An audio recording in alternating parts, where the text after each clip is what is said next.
Hey everyone, it's Megan from All Writers Welcome, and I'm joined today by Juliet Bresler of Casa Cielo Editing. Welcome, Juliet. Great to have you. Thanks. It's nice to be here. Yeah, I'm so excited for our writers to get a chance to hear firsthand from an editor. So I've been so looking forward to this interview. So tell us what your story is. How long have you been in editing, and how did you get into that field? Well, it actually started way back when we rode dinosaurs to school, because I'm old. Um, my last year of high school, I started writing for my school's newspaper, and I was bitten by the bug. And then after high school into college, I started doing editing for a little unknown uh, weekly newspaper. And then it just sort of blossomed after that. I went to the University of Arizona to get a degree in print journalism right before print journalism died, Oh no. which was awesome timing on my part. And I worked as editor-in-chief for my school newspaper, and then after graduation for another little unknown weekly newspaper here in Tucson. And then when that paper closed its doors in 2013, I think it was, I decided to strike out on my own, and now I work full-time as a freelance fiction editor.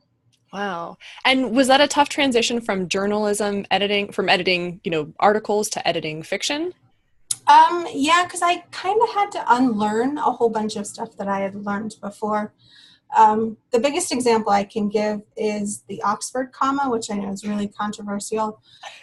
In AP style, Associated Press style, you are taught not to use the Oxford comma. Oh, really? Yeah.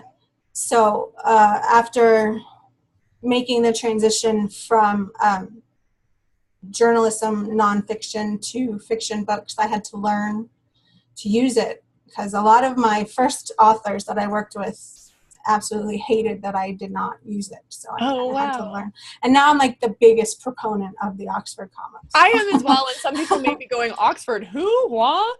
But maybe the name is esoteric, but that's a great example of having to not only abide by the rules of English, but to kind of get the, I don't know how to say this.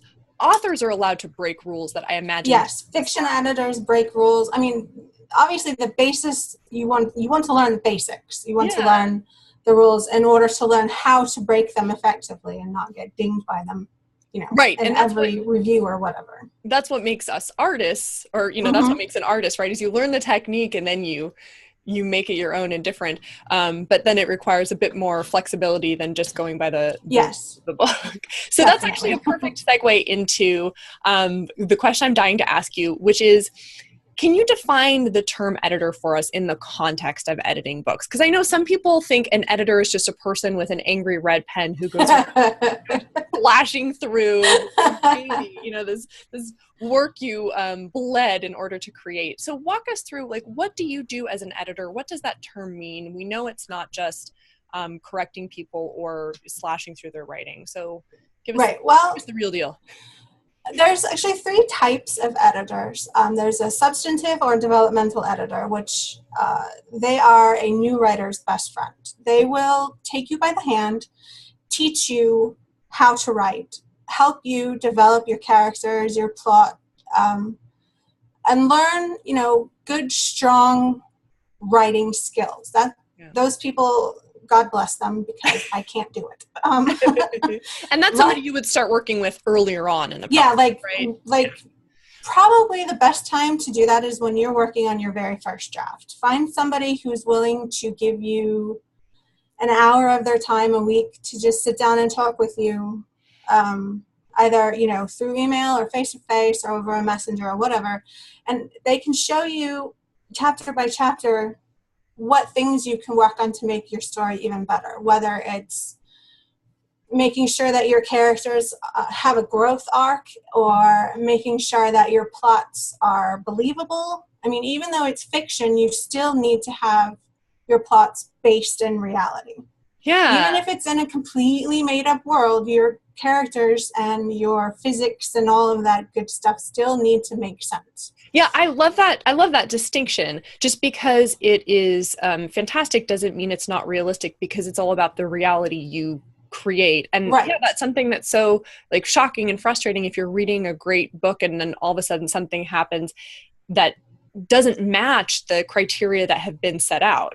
Exactly. Right. And you're like, oh no, you just took me out of, I was enjoying your You just world and pulled now me I'm right aware out of the that, story. yeah, now I'm aware that you're a writer and this is a book. I'm like, oh, I want to Exactly. suspend my disbelief. Yeah. Right. So that's what a developmental editor does. A line editor, which is what I love doing, is really a small picture sort of thing, really minute details.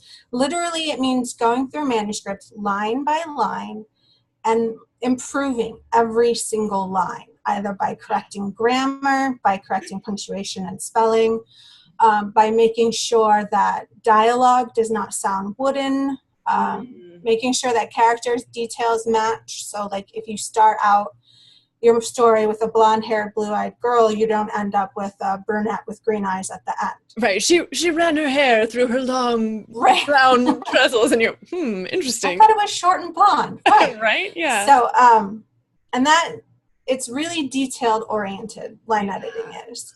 And I actually love doing that because it's the closest thing to nonfiction editing that I can do with fiction. Oh, sure. It's like fact checking. Exactly.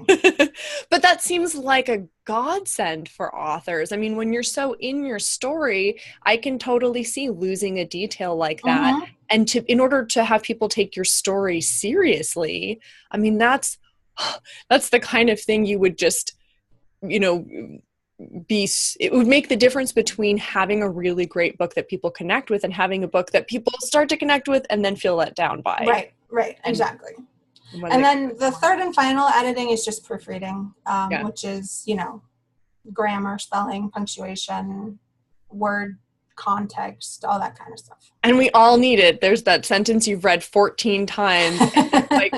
Then somebody reads it, the 15th time and goes, right, and did you want a the? Because there's no the. Oh, exactly. Yes, exactly. Please. Well, we all do it, and we're so close to it. So I feel like some authors dread the editing process.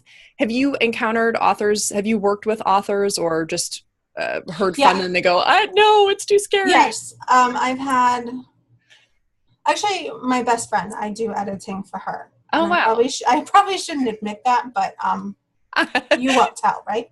She's very lucky.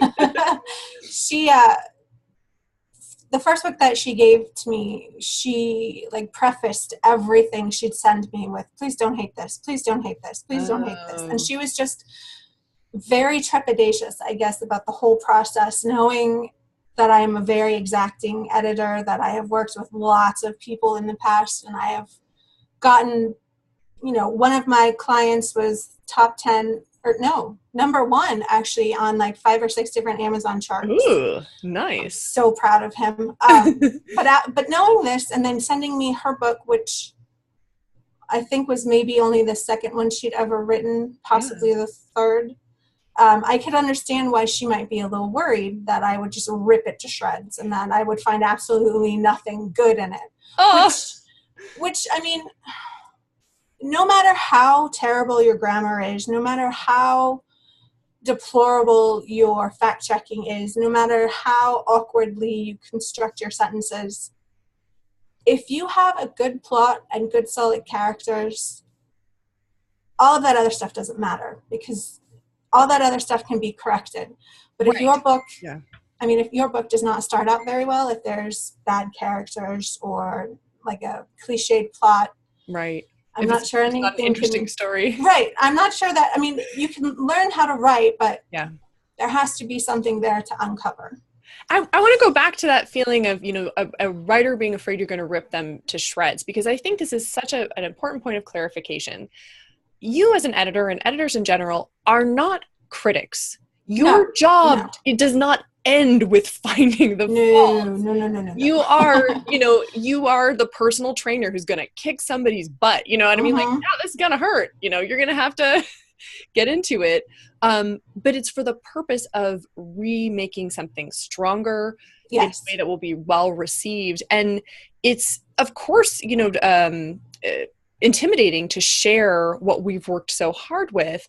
But there's kind of like a mental block, I think, that people make where they go, I'm too scared to share this with an editor because an editor might give me bad feedback. I'll just go ahead and share it with millions of strangers. Yeah. It's like, that one doesn't make so much sense to me. Right? Yeah. Like, what do you think those strangers are going to do? Sit at home and go, oh, she probably meant to put a the. He gave it a good try. Yeah. No, they will not tell you gave it a good try. They will give you a 1 star. Yeah. And at you as an editor, I mean, it sounds like you do more than just in the moment or in the work go, okay, it should be this way and not that way, but you can help people see what they're doing. I try to pull out things that I really enjoy in a story, like whether it's a really cute turn of phrase or a particular description that's just so amazing, or a little bit of dialogue that made me laugh. I try to work really hard to put margin comments on every single thing that I have some kind of positive reaction to, so that you're right, because getting feedback from your editor is frightening. It's scary. It's intimidating because, this is your book, baby. Yeah. You've given birth to it and you've sent it off to this stranger who is evil and going to eat it, right? So I try I eat books for breakfast. Yes. Exactly. So I try really hard. I try really hard to make sure that it's a positive experience. Yeah. That the author feels comfortable enough to kind of bare their soul with me and accept my criticism and suggestions and corrections. Oh, that's awesome. So walk us through that process, like from beginning to an end. An author sends you a manuscript. What do you go through? What's the back and forth? Is there a length of time that normally takes? Does it depend? How does that look from beginning to end when you work with an author? Okay, well, it usually starts with a visit to my website. I have a submissions page there that people send me. I ask for genre, final word count, the type of editing they need, and a turnaround time that they're looking for. So they send me that, and then, if it's something I'm interested in doing or have time to do or whatever, I'll send them an email and request a 2,500 word sample that I will edit for them for free. Oh, wow. To make sure that we're on the same page, that our styles mesh, and that it's actually something that I do want to work on. Yeah. So then once we do that and he hires me, we do contracts, terms of service, conditions, and the first payment. And then after that, I usually work in 2 to 3 chapter chunks, and those go back and forth between me and the writer until it's perfect, until we're both satisfied. Then we'll move on. It sounds like the loveliest kind of support to me. And I hope so. And I think that might also break what people's expectations would be, which would be, I send off my manuscript, right, and it just comes back and it might be something totally different. It's like the Hollywood screenplay nightmare. You have this great idea, you write it as a screenplay, and then they make the movie and they're like, yeah, we love that idea about a strong female protagonist who is a waitress, but instead we made it a dinosaur. Right.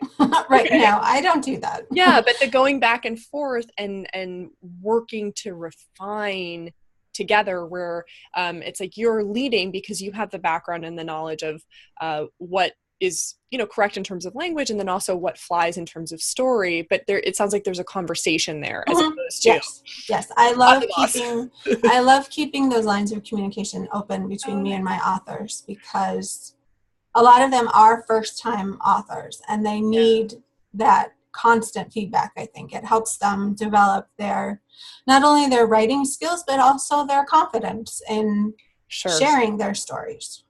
And what's something interesting? As much as I hear a lot of people who are planning to self-publish say they're afraid of editors, when I read published books, I feel like there's almost always a huge heartfelt thank you to the editor. Like if you read the acknowledgments of books, generally authors are saying, I can't imagine having done it without, and then there's a name and your first thought is like, oh, that must be the spouse or right. It's the editor. It's their editor. Right? And it's like the safety of letting somebody be really honest about what's working and what's not working so that you refine. And, you know, at the same time, people have a fear of an editor. We also hear so many complaints in the, not, I shouldn't say complaints. We hear so many people in the All Writers Welcome group struggling, saying, I'm having the hardest time getting good, honest, critical feedback. You know, I share my writing and somebody just says, oh, that's nice. Oh, that's great. You wrote a book. Awesome. You know, yeah, it's I really want hard. Yeah. It's hard to learn how to give good constructive feedback. Yeah. It's really difficult to know what to say to someone to help them improve. Like, I know we all have gut reactions to things that we read, but not everyone is able to specifically explain why they're having that gut reaction. Yes. And I think that having an editor or even just a couple really good beta readers who can articulate why they had that reaction, what they think you can do to fix it if it needs fixing, I think that's the most important part after actually writing the book. Yeah. So actually that's a perfect segue, because I want to ask you about the flow. And you were talking about, you know, how it works when people send writing to you and the process you use. But at what point do you want them to send you writing? You just mentioned beta readers. So in terms of like the life of the manuscript, where's the point where you most like to enter? Where will somebody get the most bang for their editing buck when they send something to an editor? Well, it really depends on what kind of editing they're wanting from me. I don't really like to do developmental editing because it's a huge time sink. And I know that makes me sound lazy, but there it is. It sounds like you know what your zone of genius is, and it's Yes. doing the line editing and doing the final editing. You know, Yes. just because we can do something doesn't mean we have to. And when there are those Right. things where you're like, I know I could just bam, bam, bam, give you this amazing lightning targeted feedback, of course you'd want to do more of that. Right. So, And that's going to be really time consuming to do line editing too. so if you're sending your book to me to be line edited, I would prefer that it have at least 2, maybe 3 rounds of author revisions. Maybe 2 rounds of beta reader revisions. So basically, I want the penultimate version of your book. I want the one that you send, the one that you, before, how do I explain this? Yeah, where you feel like it's done. Like there isn't, like you're like, these are all the changes I know to make. And yes, this is all the feedback I've gotten from other people. This is my own gut feeling, what I should change. Right. Then send it to me and we'll make it just a little bit better. So, I mean, and the power of that is, and this is if you look at products that are in the world, like if you think about the latest piece of technology, it's not like, okay, we think this is pretty good, now we're going to send it out. It's like, we have gone through and we had prototypes and we had testers, and, you know, we sent it out to early, you know, to beta users, found all of the bugs. We're sending it out and we are confident there's nothing more that's obvious to fix. Exactly. And sometimes there still is a bug, right? Like, you know, it'd be great if there were a final like editor for technology, but you're not sending out something that you go, well, I'll just see what people say and then I'll fix it. You know, that's not the point at which you send it to the public. No. It's when you're like, nothing more I know to do for this. Right. That's super cool. And, you know, I just kind of mentioned this example of industries where there isn't necessarily somebody who's the final editor, and how we as the public miss out. But can you talk some about, in your experience, the power of professional editing and just what you've observed? You know, what difference does it make to a book? Because again, this is a place where even if it's not a fear, some authors think, I'll just skip it. You know, I sent it to some beta readers. I did some revising myself. You know, my uncle read it and he was an English major. He liked it. You know. I'll just go ahead. What's the difference that a professional editor makes? Going back to one of my previous clients who did hit the top of 5 or 6 different Amazon categories, he went through 2 editors before me. Oh, wow. One of them just flaked in the middle of his project, left him hanging for like 6 months without talking to him about it. And the other one tried to change everything about the book. Like when you write, you are writing with your own voice. Yeah. You have specific ideas in mind for your plot. You have specific ideas in mind for your setting and for your characters. And an editor, a good professional editor, I should add, will never, ever, ever change those things. Those are fundamental to any book, any manuscript. But he had an editor who decided that one of his characters was completely superfluous and wrote her out completely. Her, I might add. Wow. Yeah. He changed so much of the language, the way that the author had written things. So it was really no longer the author's book. It was now the editor's book. That kind of sounds like a frustrated author who doesn't want to make a go of it himself, and so instead it's just like editing other people's. I think that might have been, I think that's a fair assumption. But then he got me, and I promised him, I am a professional. I know what I'm doing. And he got to see a sample, right? Because you allow people to submit pages for free to get like, here's what I'm going to do to your book. I love that. Exactly. So, after that, after seeing that I wasn't going to change anything that he'd written, I was just going to make it better. Yeah. He decided, sure, why not? And we got him, like I said, to the top of Amazon charts. That's such a great. And I put that character back in. Because she's awesome. She's a wonderful character, and it made me so angry that other editor had just cut her out of the storyline entirely. Wow. So how did you come to find out about that character? Was there like a hole in the story and you're wondering? Well, she was mentioned in the beginning, Oh. like in the 4th or 5th chapter, and then there's nothing in the end, and I'm like, what happened to her?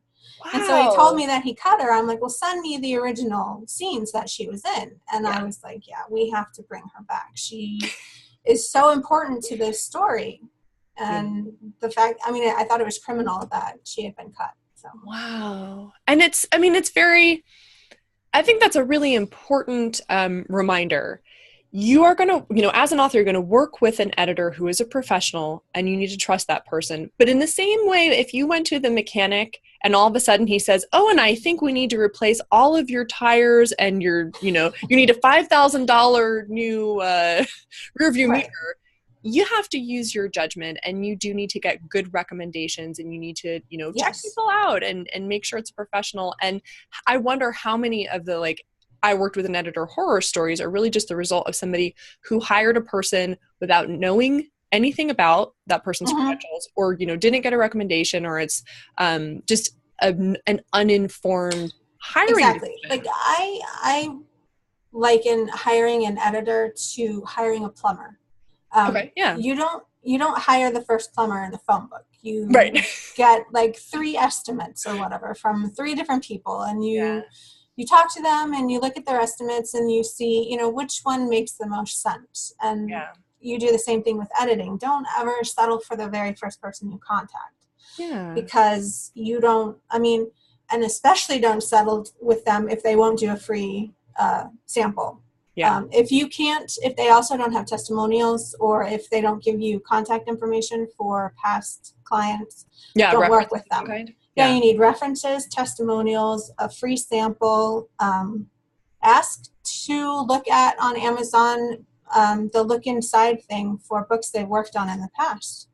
Because that way you can see, if you see a bunch of ridiculous things that you as an author catch, then obviously that editor's probably not a good choice. That's a great suggestion. So you go, you get from them I've done this book with so-and-so, and you look on Amazon, and in the first page you see, this is missing 5 words, and...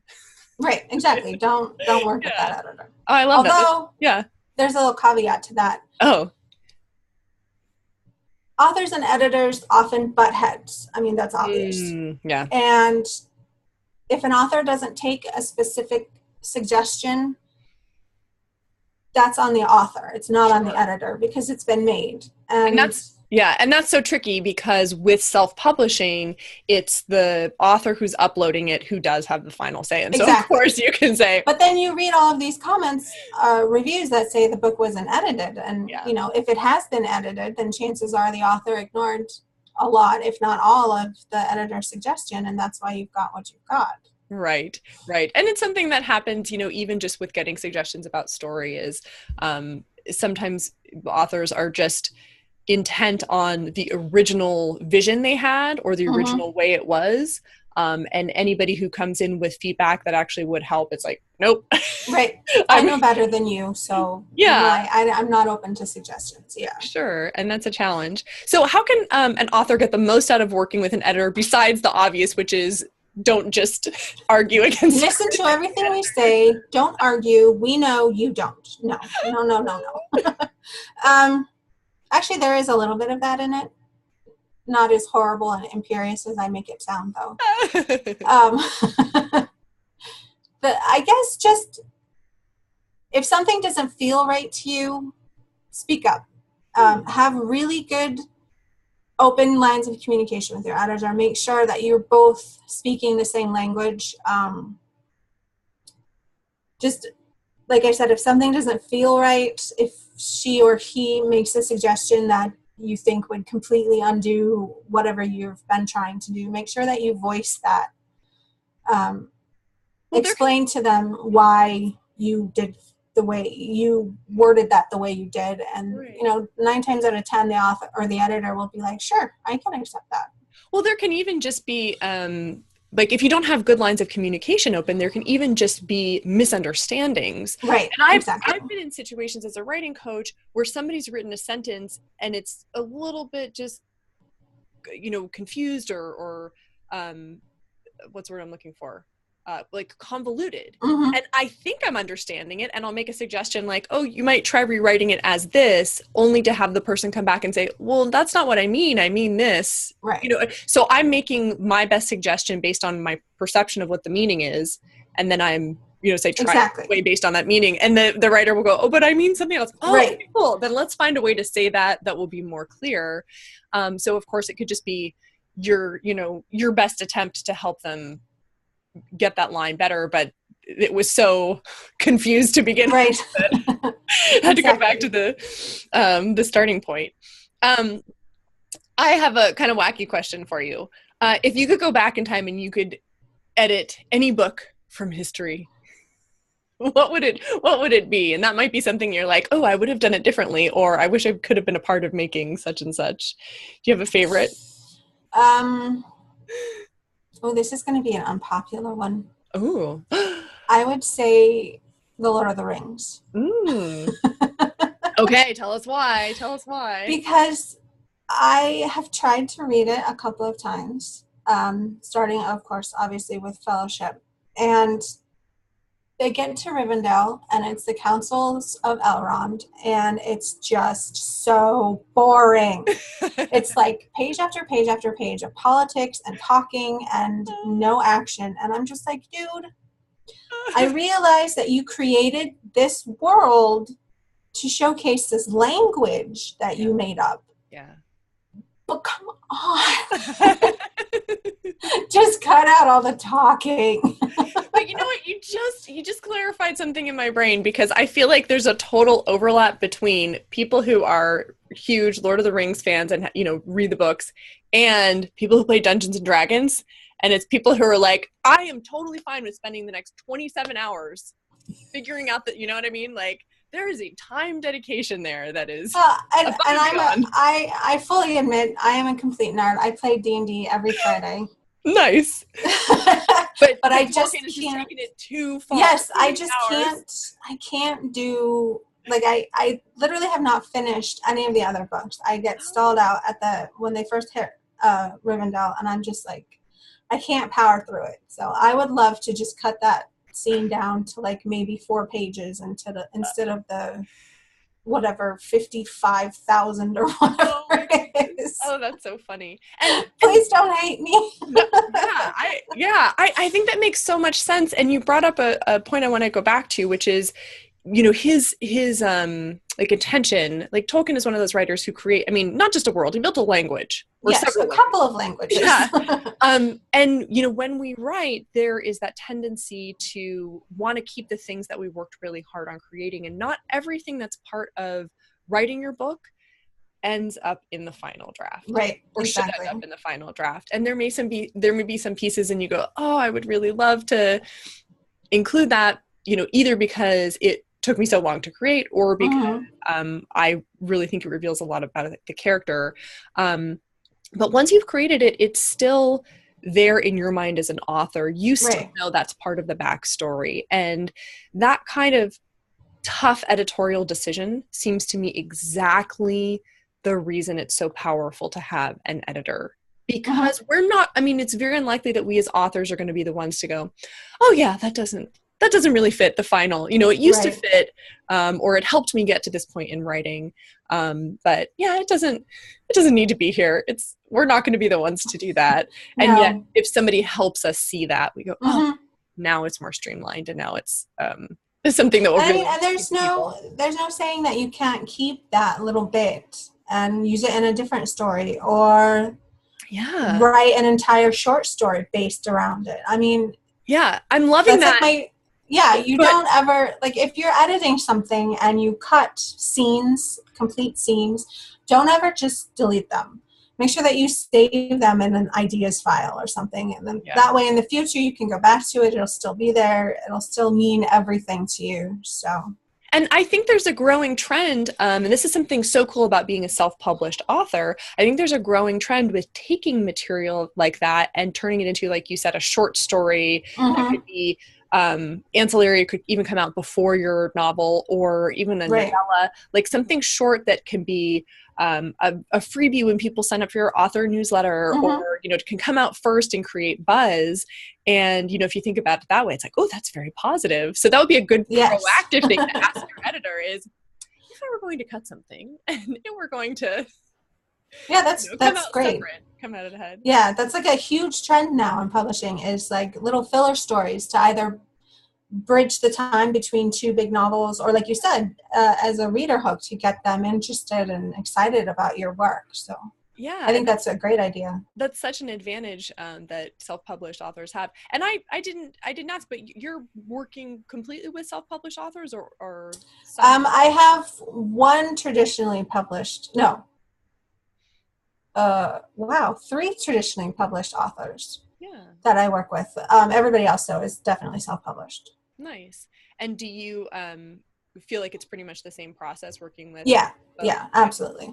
So that's something I hope people keep in mind as well, because, if we are that lucky person who gets, selected to be published by the by the elite publishing companies, the idea of working with an editor would just be like, oh, of course, this is what I'm doing. This is part of that process.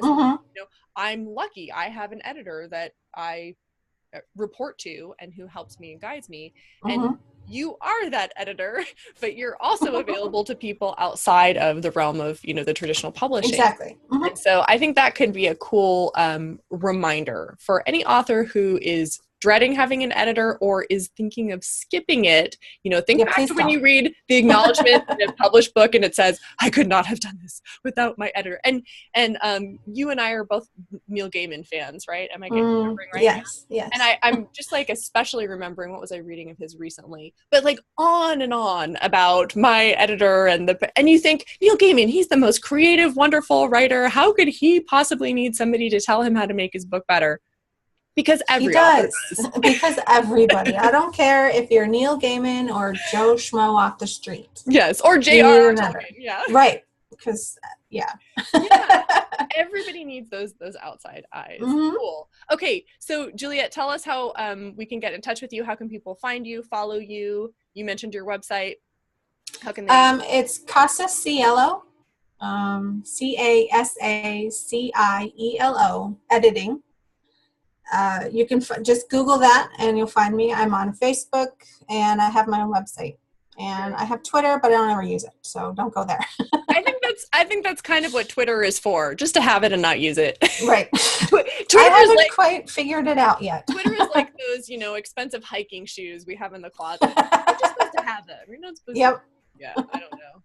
I don't know. Oh, fantastic. Well, it's been so much fun talking with you and getting to hear more about the editing process. Thank you so much for joining. Well, thanks for having me. And remember, editors are not scary. We don't bite. Unless, you want us to, then we Yeah, will. right. It costs extra. You have to. Right, it does. Biting is extra. And besides, how could you have such a cute kitty cat sleeping behind you? Oh, isn't How he could you be sweet? scary with a cute kitty cat? That's my grumpy old man. He's 14. Oh. Oh, cute.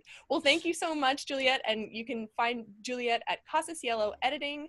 And, take advantage of the fact that she is an editor who wants to be in communication with authors and who will show you what she's going to do with your writing before you, sign up and decide to do it. So really take advantage of the opportunity to see what it's like to work with a fantastic editor. All right. Thanks so much for joining. Oh, wait, one more thing. If you mentioned that you saw me on this interview, On the All Writers Welcome, 20% off final editing costs. Ooh, oh my goodness. Oh, I love it. And that's wow. like a huge chunk of change. So yeah.